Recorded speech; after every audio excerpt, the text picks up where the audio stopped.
નમસ્કાર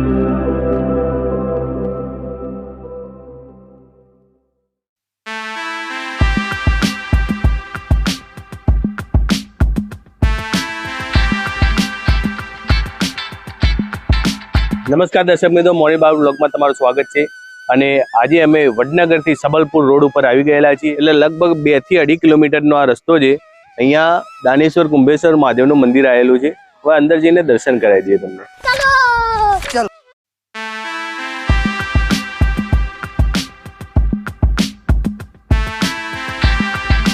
ઓમ નમઃ શિવાય, ઓમ નમઃ શિવાય, હર હર બોલે નમઃ શિવાય. શિવાંશ અને મારી કેશવીને અમારા દાદા ફરવા માટે છોકરા લઈને આવેલા છે. તો ફરવા માટેની તો જગ્યા છે, પણ દર્શન પણ સારા એવા થશે તમને અહીંયા. આ પવિત્ર મંદિર વડનગરથી સબલપુર જવાના માર્ગ પર આવેલું છે.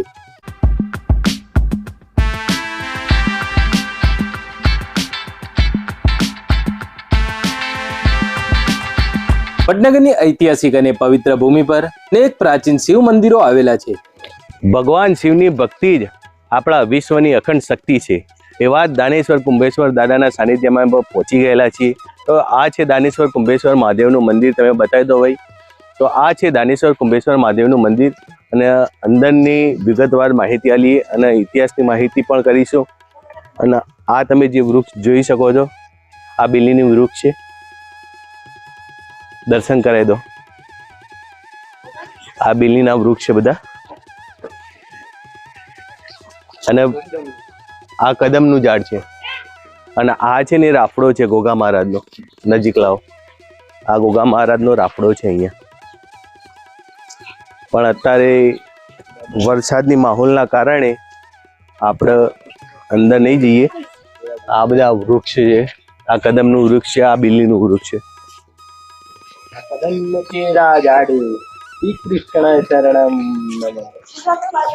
કદમ કેરી ડાળો બોલે શ્રી કૃષ્ણ શરણમ મમા. ડાળ ડાળ પર પક્ષી બોલે શ્રી કૃષ્ણ શરણમ મમા.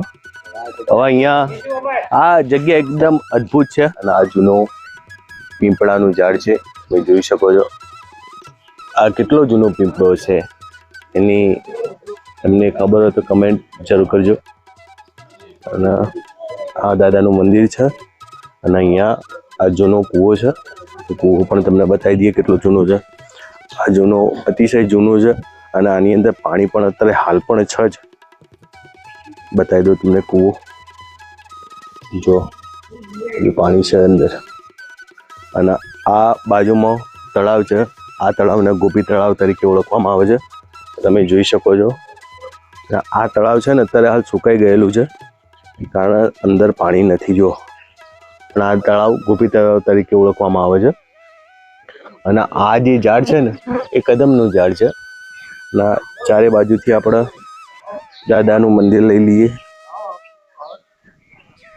આ પાછળ ખેતર છે. આમાંનું એક મહત્વપૂર્ણ અને સ્થાનિક શ્રદ્ધાનું કેન્દ્ર એટલે શ્રી દાનેશ્વર કુંભેશ્વર મહાદેવ.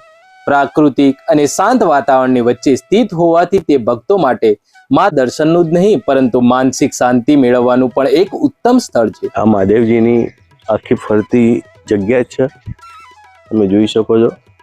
બહુ મોટી વિશાળ જગ્યા છે. લોકવાયકા મુજબ વડનગરમાં ઘણા એવા સ્થળો છે જ્યાં ઋષિ મુનિઓ અને રાજાઓએ દાન પુણ્ય માટે યજ્ઞ કર્યા હતા. દાનવ અહીંયા મહાદેવજીની ભક્તિ કરતા, આરાધના કરતા અને મહાદેવજીને અહીંયા ભક્તિની પ્રસન્ન કરેલા છે.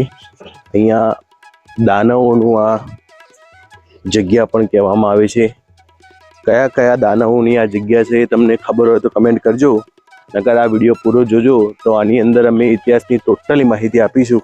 એટલે તમને ખબર પડશે કે આમાં કેટલા દાનવો હતા અને કયા દાનવે આ મહાદેવજીને પ્રસન્ન કરેલા છે એની પણ તમને ટોટલી માહિતી આપી દઈશું. મહાબલી અને ત્રિપુરાસુર દાનવ હતા. આ અમારા છોટે ઉસ્તાદ કેશવીબેન છે. કેશવીબેન આમ જોજો. આ બડે પપ્પા આમ જોજો. બડે પપ્પા આમ.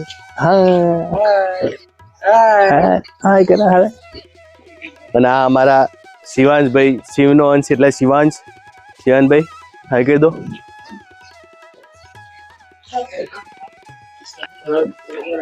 તો અહીંયા છોકરા રમવા માટે પણ આવી છે.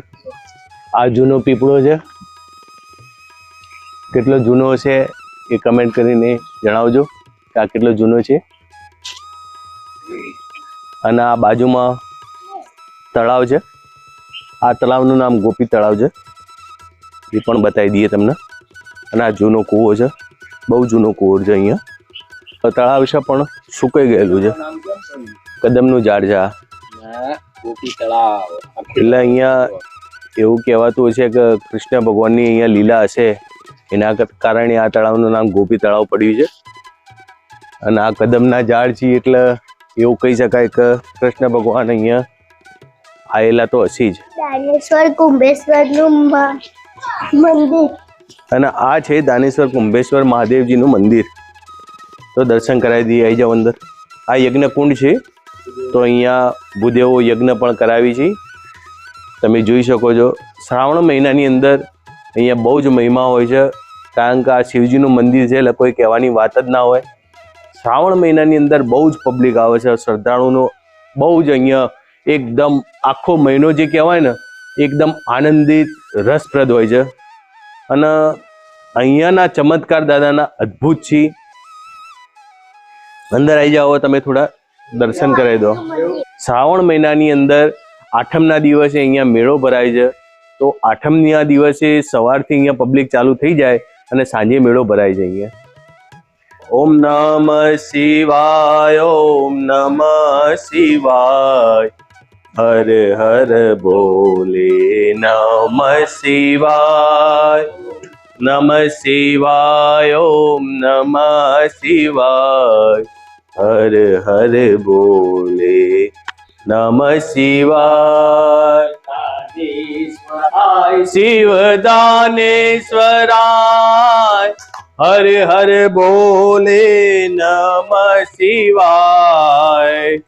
કુંભેશ્વરાય શિવ કુંભેશ્વરાય, હર હર બોલે નમઃ શિવાય. ઓમ નમઃ શિવાય, ઓમ નમઃ શિવાય, હર હર બોલે નમઃ શિવાય. આ જગ્યા પણ દાન અને તપના પ્રભાવથી પવિત્ર થયેલી હોવાનું મનાય છે. વડનગર પાણીના પ્રાચીન સ્ત્રોતો, કુવા, વાવો અને કુંડ માટે જાણીતું છે. આ મંદિરના પરિસરની આસપાસ પણ પવિત્ર જળાશયનો મહિમા જોડાયેલો છે.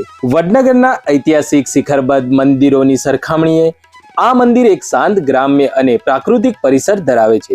આ ઉપરાંત મહાશિવરાત્રી અને પ્રદોષ જેવા તહેવારોમાં અહીં વિશેષ પૂજા, આરતી અને અભિષેકનું આયોજન કરવામાં પણ આવે છે. શ્રાવણ માસ દરમિયાન અહીં ભક્તોની ભારે ભીડ જોવા મળે છે. આ મંદિર પરિસરમાં મહાદેવની સાથે સાથે અન્ય સ્થાનિક આસ્થાના કેન્દ્રો પણ શ્રદ્ધાળુઓ માટે આદરનું સ્થાન ધરાવે છે. વડનગરનો ઇતિહાસ હજારો વર્ષ જૂનો છે અને તેને કણે કણમાં શિવ ભક્તિ વણાયેલી છે. હાટકેશ્વર મહાદેવની જેમ દાનેશ્વર કુંભેશ્વર મહાદેવ પણ વડનગરના રક્ષક દેવ તરીકે સ્થાનિક લોકોમાં અત્યંત પૂજનીય છે. વડનગરના પુરાણો અને સ્કંદ પુરાણના નાગરખંડમાં વડનગરની આસપાસના વિસ્તારો સાથે જોડાયેલી રાક્ષસો અને દાનવોની કથાઓનો પણ ઉલ્લેખ મળે છે. શ્રી દાનેશ્વર કુંભેશ્વર મહાદેવ મંદિરના નામ અને સ્થાનિક કથાઓના આધારે આ જગ્યાને મુખ્યત્વે કુંભાસુર, નિકુંભ નામના રાક્ષસ સાથે જોડીને પણ જોવામાં આવે છે. લોકમાન્યતા મુજબ આ ભૂમિ પર દાનવોના રાજા બલિ અથવા અન્ય કોઈ મોટા દાનવે શિવજીની આરાધના કરી હતી અને અહીં મોટું દાન પુણ્ય કર્યું હતું, જેથી તેનું નામ દાનેશ્વર પડ્યું છે.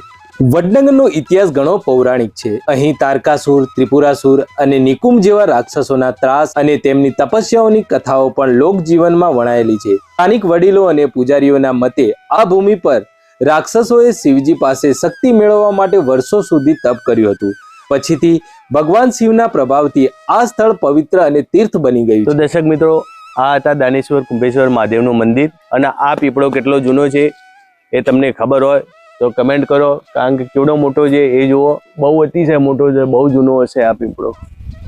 અમને તો ખબર નહીં કે આ કેટલા વર્ષ જૂનો પીપળો છે. આવા જ બ્લોગ જોવા માટે અમારી ચેનલને સબસ્ક્રાઈબ કરજો, અમારી ઇન્સ્ટા આઈડીને ફોલો કરજો અને આવો જ વિડીયો જોવા માટે ફરી મળીએ છીએ નવા બ્લોગમાં. જય માતા, જટા શંકરે નર્મદે નમઃ, પાર્વતી પતે હર હર મહાદેવ હર.